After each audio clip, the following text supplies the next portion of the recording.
Well, we're going to be in 1 Thessalonians, the second chapter tonight. So I hope you have your Bible out and you're ready to follow along. You also have a copy of the notes if you're interested in looking at those as I go through the text. Why don't we just read the opening 12 verses, which is what I want to cover tonight, and then we'll say a few things by way of introduction and then just dive right in. 1 Thessalonians 2. For you yourselves know, brothers, that our coming to you was not in vain. But though we had already suffered and had been shamefully treated at Philippi, as you know, we had boldness in our God to declare to you the gospel of God in the midst of much conflict. For our appeal does not spring from error or impunity or any attempt to deceive, but just as we have been approved by God to be entrusted with the gospel, so we speak not to please man, but to please God, who tests our hearts. For we never came with words of flattery, as you know, nor with a pretext for greed. God is witness. Nor did we seek glory from people, whether from you or from others, though we could have made demands as apostles of Christ. But we were gentle among you, like a nursing mother taking care of her own children. So, being affectionately desirous of you, we were ready to share with you not only the gospel of God, but also our own selves, because you had become very dear to us. For you remember, brothers, our labor and toil. We worked night and day that we might not be a burden to any of you, while we proclaimed to you the gospel of God. You are witnesses, and God also, how holy and righteous and blameless was our conduct toward you believers. For you know how, like a father with his children, we exhorted each one of you and encouraged you and charged you to walk in a manner worthy of God, who calls you into his own kingdom and glory. Now, in the previous chapter, the Apostle Paul related some of the circumstances of his initial trip to Thessalonica to preach and plant the gospel there. You can see this especially at the end of verse 5 when he says, you know what kind of men we proved to be. And if you were thinking like in terms of observation and people, places, and terms, you, I'm sure, saw him repeatedly talk about in the verses that we read tonight, what the Thessalonians themselves had known or witnessed in Paul's work among them. So that's what chapter 2 is going to do. It's going to continue Paul's discussion of and review of what he and those who were with him, like Silas and Timothy, what they did and how they did it when they came to preach the gospel in Thessalonica. So verse 1 says, For you yourselves know, brothers, that our coming to you was not in vain. Those of you who use the NIV, yours says it was not without results. That Paul, in the relatively brief time that he was at Thessalonica, had been able to make inroads with the gospel. Now, that doesn't mean that he didn't sometimes have concerns or doubts about whether his ministry actually was going to have tangible results. Later in this same letter, in chapter 3 and verse 5, when Paul is anxious to find out how the Thessalonians are doing after his quick departure, he says, For this reason, when I could bear it no longer, I sent to learn about your faith, for fear that somehow the tempter had tempted you, and our labor would be in vain. But when Paul planted the gospel, he knew that he had, in fact, been able through the gospel to achieve great results. Now then, he was able to do this in spite of the fact that both where he had been previously and where he was in preaching in Thessalonica, that he had faced great opposition. He mentions this now in verse 2. But though we had already suffered and been shamefully treated at Philippi, as you know, there he is again appealing to their eyewitness testimony about his ministry. Now, hopefully you remember from a couple of weeks ago when we traced back through the book of Acts exactly what Paul is talking about here. Remember that when he planted the gospel in Philippi, that Acts 16 tells us that while he was there, he cast out an unclean spirit from a slave girl whose masters had used her for fortune-telling. They became enraged against Paul, brought him before the magistrates, raised all kinds of charges against Paul and Silas, And Luke tells us in Acts 16 that Paul and Silas were stripped, they were publicly beaten, and then they were thrown in prison. All of those things would be shameful for any person to experience them, but for the Apostle Paul, they were especially degrading because, as the leaders in Philippi come to find out, Paul was a Roman citizen. He had legal rights that should have protected him from such degrading treatment. So that's what he's referring to here when he says at the start of verse 2 that he had been shamefully treated at Philippi. And then he says in the rest of verse 2, we had boldness in our God to declare to you the gospel of God in the midst of much conflict. Paul was not deterred from continuing to preach and to do so boldly, to do so without any kind of inhibition or intimidation, even though, once again, he faced much conflict, as the ESV says, opposition, the New American Standard says, or strong opposition, as the NIV says in Thessalonica. And if you remember, as we reviewed the history of Paul's work with the church in Acts 17, that Acts 17 tells us about the experiences that Paul had while he was there in Thessalonica. Now then, as we get to verse 3, we're going to have to address a question that is raised by many commentators, which is, why is Paul rehearsing not only his past with the Thessalonians, but in particular, why is he going to emphasize the nature of his ministry that was characterized by integrity? Look at verse 3. For our appeal, the New King James says exhortation, and that word is going to be used later in verse 12. And in fact, translated, we exhorted, even in the English Standard Version. So our appeal or exhortation does not spring from error or impurity or any attempt to deceive. I think when I read the passage a minute ago, I said impunity. It was a different word. It's impurity. Now, why is Paul emphasizing that his ministry was free from error, impunity, and deception? Some commentators think that there was some kind of opposition to the Apostle Paul in the church at Thessalonica, and that he's having to defend himself against that opposition.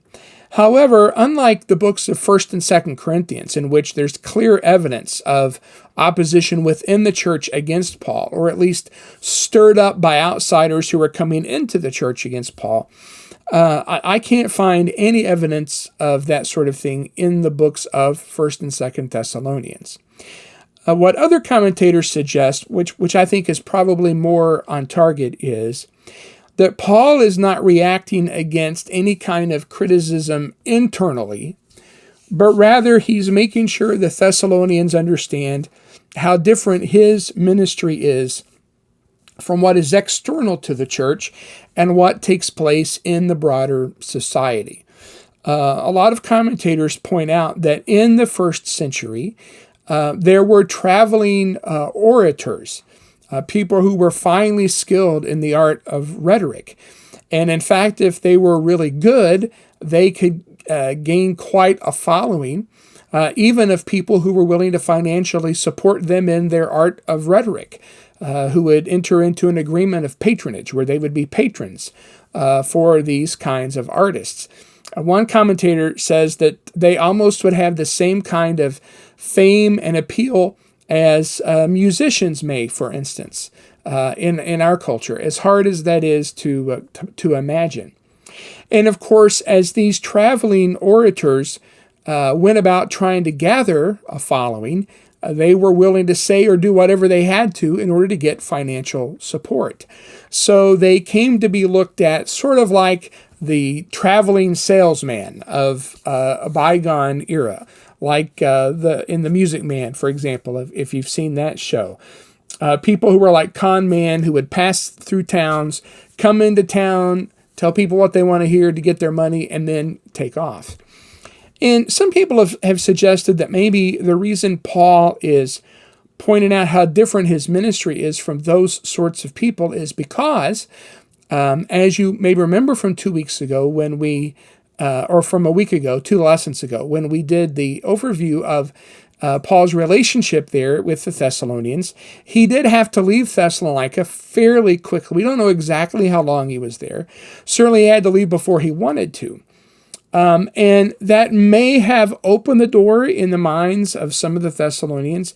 Is this guy just another one of these fly-by-night, rhetoricians, these orators who are just trying to get a quick buck and then move on to the next town? And if that's the case, then Paul is showing, no, that's not why I left. I didn't leave early because I am a con man. The other thing that I've been thinking about what Paul says here is that in a lot of ways, what he's doing here in the first 2 chapters is sharing in war stories. And if you've ever been in a circumstance where you had colleagues and you went through a really difficult time, later when you get together and you reminisce, you like to sort of share those old war stories. I like to do it with some of my closest friends in preaching who've been through, with whom I've been through some things together. And I've seen many of the older preachers do that in my life. I guess I'm becoming one of those now.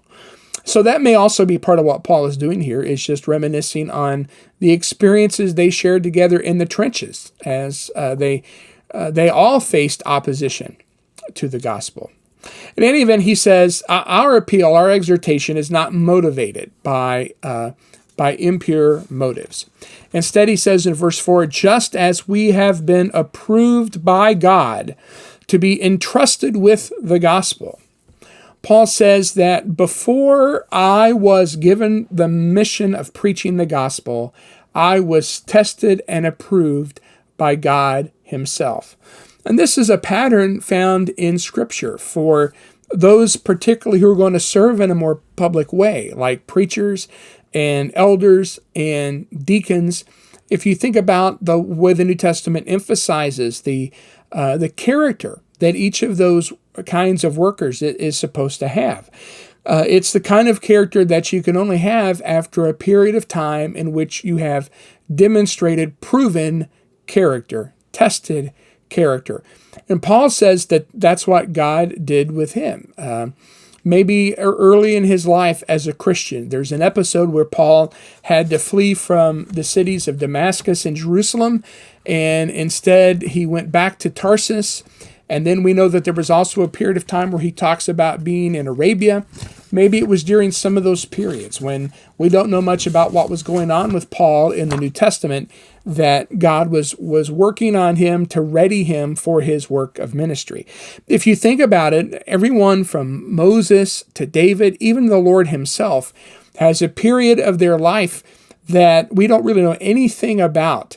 But God was using, David's period as a shepherd, and Moses' period as a shepherd in Midian, and Jesus' time in the carpenter's house, and Paul's time early in his ministry to prepare them, to prove them to be ready to carry out the mission that God has given. So then Paul goes on to say in verse 4 that since God has tested him, that's who he wants to please. So we speak not to please men, but to God who tests, or your Bible may say examines, our hearts. And because God can examine our heart, he will indeed know whether our motives are pure or not. And of course, this should be the motive of every servant of God, to please God. Later in the book, in chapter 4 and verse 1, he says, finally then, brothers, we ask and urge you in the Lord Jesus that as you received from us how you ought to walk and to please God, just as you are doing, so that you do more and more. You've been taught to please God. That's who we want to please. As Paul famously says in Galatians 1 and verse 10, am I trying to persuade men or God, or to please or serve men or God? If I'm going to be the servant of God, then I cannot be the servant of man. So then, verse 5, as Paul continues to describe his ministry, he says, for we never came with words of flattery. Now, I should pause here. Paul is actually going to give 3 negative characteristics of his work. I've already mentioned the first one. It's back in verse 4 when he says, we don't speak to please men. And here we have the second one. We never came with words of flattery. So these are negative qualities, but they are positive qualities, right? They're things that he says are not true of us, but they were things that God would want of us. So we don't speak to please men. And secondly, verse 5, we never came with words of flattery, as you know, nor with a pretext for greed. God is witness. Now, again, those who practiced oratory for a living had to rely upon the patronage of followers and fans. And that, of course, is going to naturally lead them to wanting to say and do whatever they can to get such people on their side and to, as he says here in verse 5, to flatter them. I'm smiling because I'm remembering one of the commentaries I was looking at in preparation for this lesson. It has a quote, I presume from one of these early professional orators, in which he says, when I see someone who's rich and who is fat, then I say whatever I can to get my hooks in him. And, of course, we know the same thing happens today in different kinds of dishonest schemes to take advantage of people. Well, Paul wants the Thessalonians to know that that's not how he came to them. If he had come to them under a pretext of greed, he would have been demanding money from them, for example. And that is not at all what he does, as he's going to explain in more detail here in just a few verses. Another thing you can notice here in verse 5 is that Paul says that they know this is the case, and also God is witness. We're going to see him say something like this a couple of more times. We know that under the law of Moses, the standard of testimony was 2 or 3 witnesses. Well, Paul's 2 or 3 witnesses are the Thessalonians and also God. That's one of the reasons he keeps saying, you saw what we were like, because he's calling them to witness in this regard. All right, so remember I said he has 3 negative descriptions of his ministry. Verse 4, we don't speak to please men. Verse 5, we don't speak words of flattery. And now here's the third one in verse 6. Nor did we seek glory or praise or honor from people, whether from you or others. Paul was not interested in prestige and in fame. And, it's really quite a remarkable characteristic of the human personality that it doesn't matter how small the environment may be. There is a tendency, even in a little pond, for someone to want to be a big fish. And this is something that we have to be careful of in a church context. Preachers sometimes joke about those who are big name preachers. So I have 3 very monosyllabic names: Paul, Shane, Scott. So I don't think I would ever qualify as a big name preacher. But sometimes people can start to look at even those who preach and teach through the lens of celebrity. Rather than as those who are servants in the kingdom. And what Paul says here is, I wanted no part of that. I was not seeking the adulation of people. And then at the end of verse 6, he points out, now, I am an apostle. If he had a different mindset, you could imagine Paul as an apostle, demanding certain kinds of favors because of his status or position. But he says, though we could have made demands as apostles of Christ. Even though he's a representative of Christ, Paul did not make demands. Those of you who use the New American Standard in the NIV, yours, instead of saying demands, says asserted our authority. In fact, to Paul's mind, the notion of somehow using his apostleship as a trump card to garner favors from people or acclaim from people would have been insanity. In fact, in the reference I give you in 2 Corinthians chapter 11, when Paul is in fact addressing some critics, either present in the church or having an impact on those in the church, as soon as he even thinks about boasting in some way, he says this is crazy talk. He says in 2 Corinthians 11, this is at the end of verse 21, but whatever anyone else dares to boast of, I am speaking as a fool. I also dare to boast of that. Are they Hebrews? So am I. Are they Israelites? So am I. Are they offspring of Abraham? So am I. Are they servants of Christ? I'm a better one. I am talking like a madman. I just love that. Paul says the very notion that I could start boasting about my credentials to try to get some kind of recognition from people would literally be the epitome of crazy talk. In fact, not only does Paul not make demands as an apostle, to the contrary, we know from what he says in 1 Corinthians 9 that he forfeited rights he had as an apostle. Remember that Paul tells the Corinthians there in 1 Corinthians 9 that as an apostle, he had a right to receive support, financial support, and he had a right to have a wife. But he was choosing to forego those rights, to forfeit them for what he considered to be the best interests of the Corinthians. So Paul here says, I didn't speak to please men. Verse 4, I didn't speak words of flattery. Verse 5, I didn't seek glory from people. All right, so that's the negative description. Well, what was Paul's ministry positively like? Well, he says this at the start of verse 7. We were gentle among you. Now, if you use the English Standard Version, you may want to take a look at your footnotes. My Bible has a footnote that says some manuscripts say infants. And in fact, the NIV adopts that, except it doesn't say infants, but it does say young children. Now, you may be thinking, what's going on here? How could it be gentle? We were gentle among you, or we were like infants among you. What's going on here? Well, in the Greek manuscripts, which we talked about this kind of thing back in the How to Study the Bible class when I talked with you about different Bible translations.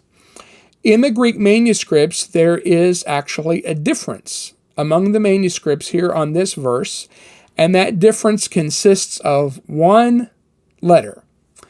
And it's the letter nu in Greek, or it would be like in the English language. Some of the manuscripts say apioi, and some of them say napioi. And what complicates this is the word right before this, if I remember right, ends in a nu or an in. And so you can imagine if this was being dictated, you know how we run our words together when we talk, that it may have come across as napioi or apioi, and it would be very hard to distinguish. So then, if it's napioi, it's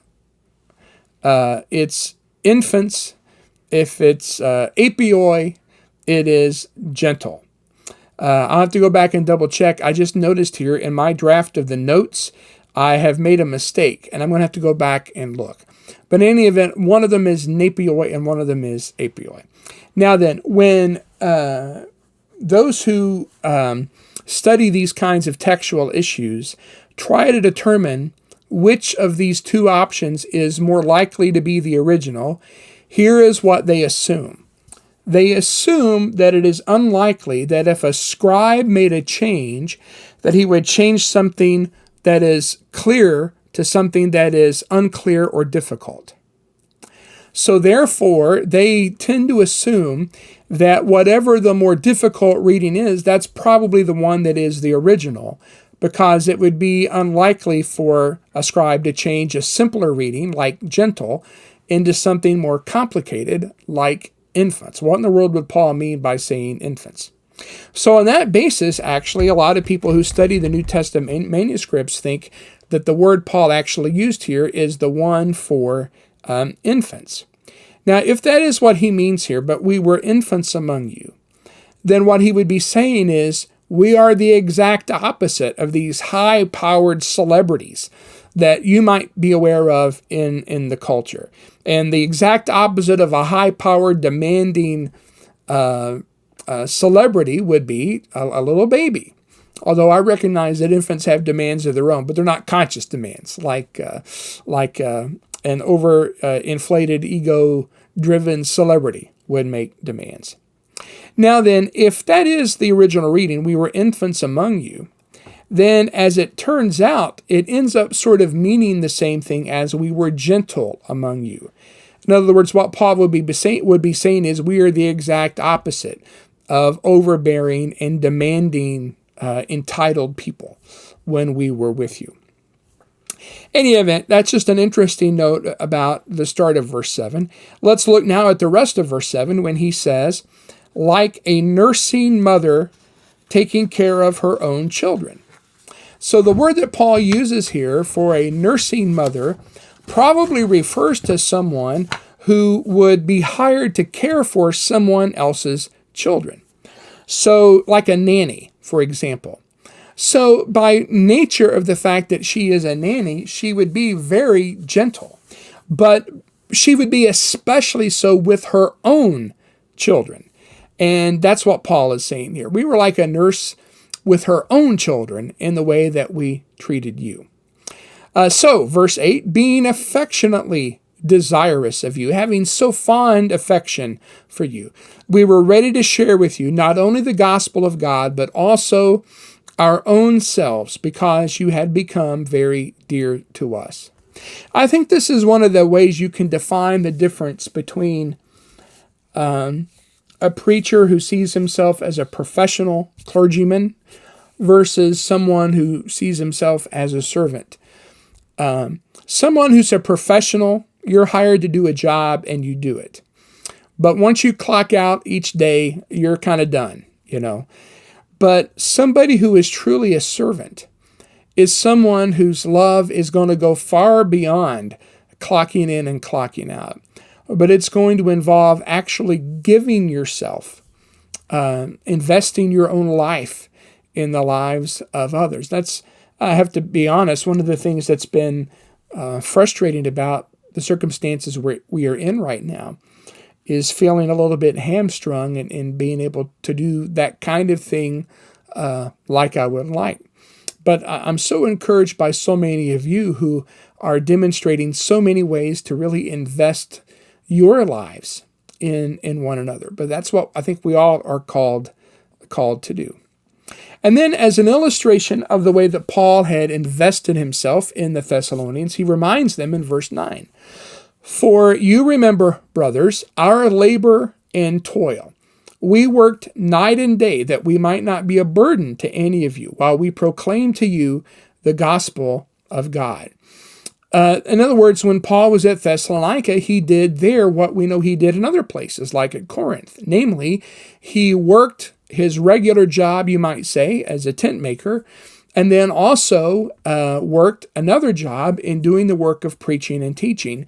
And it's around the clock, night and day, he says. And I've only been in a few situations in my 31 years of preaching where I've had to take on a second job to be able to help support myself. But I know this, it was very difficult, and I never felt like I was doing either job like I should have been doing it. But it's what I needed to do to sort of to make ends meet and not to be an extra burden on other people. And I know there are many people who preach and teach around the country who have done this for a very long time. And it is very challenging and it is very taxing. And that's why Paul says that it's a labor.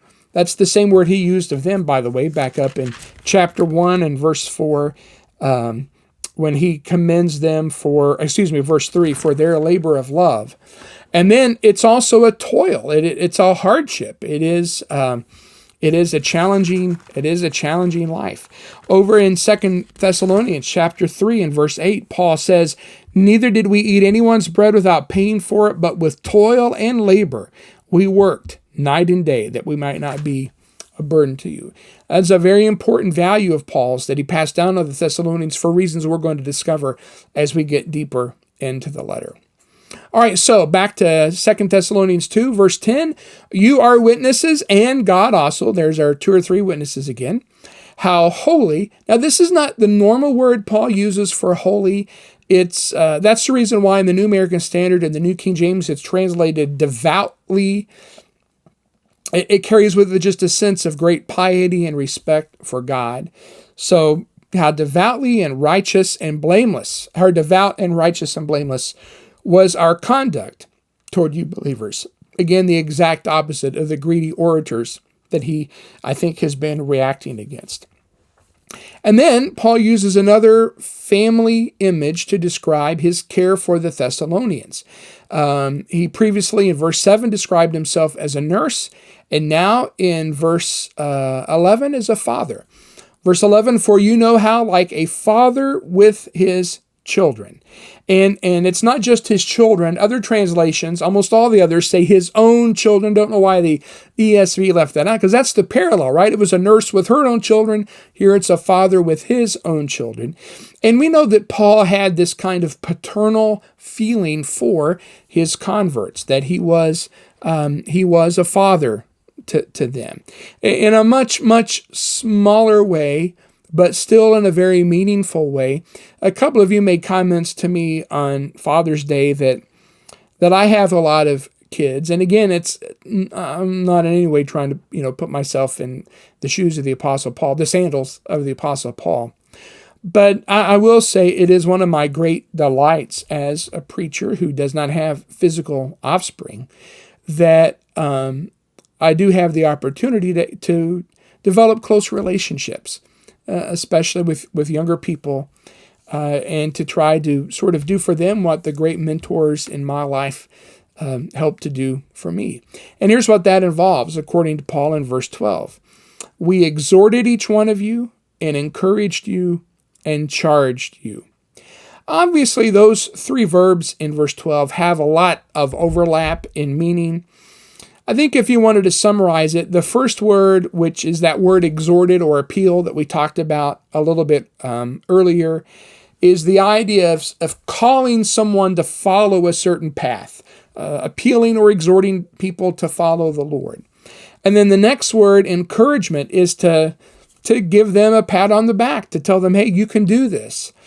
And then the third word, translated charged in the ESV, is probably the strongest of the three terms, and it would just have the idea of insisting on them, keeping up with this, giving them that stronger sense of urging to keep on with the faith. And really a father has to balance all three of those nuances of calling your kids to do what is right, encouraging them to do what's right, and then insisting on it if the time comes for that sort of thing. Now in verse 12, Paul says, here's what I'm exhorting, encouraging, and charging you to do, to walk in a manner worthy of God. Now, of course, we know that in an absolute sense, none of us are going to be worthy of God. We're saved by His grace, for sure. But what Paul is talking about here is not some kind of absolute sense in which we, become worthy of God's love and affection. That's not going to happen. But what he does mean is, if you are accepting the invitation to follow God, then you need to look like that's exactly what you are doing, that you are trying to follow God and walking in a manner that's worthy of someone who says, I'm taking that on. And again, it doesn't mean that you're going to merit your way into God's favor, but it just means that people who are trying to follow God ought to look different from the people who aren't trying to follow God. And Paul's going to talk about some of those differences later here in the letter. And that's what it is. It's a walk that's worthy of someone who says, this is what my goal is in life. That doesn't mean it's going to be perfect. It doesn't mean it's going to be flawless. But it does mean is that we are accepting this. We are accepting this call, and this call we need to always remember through whatever hardships we may endure in this life. The call doesn't have the conclusion of its story, the destination in this life. As he says at the end of verse 12, who calls you into his own kingdom and glory. So in recent lessons, I've talked with you about the kingdom of God and what that means. It's primarily not so much a territory or a realm as it is the reign of the king himself that we are called to submit to. And our king is a glorious king. And the reign that he has called us to submit and surrender to is a life that will lead to glory, to share in God's glorious reign. And that's what Paul exhorted and encouraged and urged and charged the Thessalonians to do in his work. Well, this is a great text, I think, for all of us who are influencers with the word, and I think especially for preachers and for elders and deacons, and then also parents. I think there's an awful lot to learn from this passage. In fact, a year ago on Father's Day, my Father's Day sermon was essentially based on this passage right here, as Paul described his own work in terms of a father to his converts. So I think there's a lot of applications for us to look to here as to what it is to be those who are actually authentic servants of God with integrity, as opposed to the flim-flam artists that we know of out there in the world.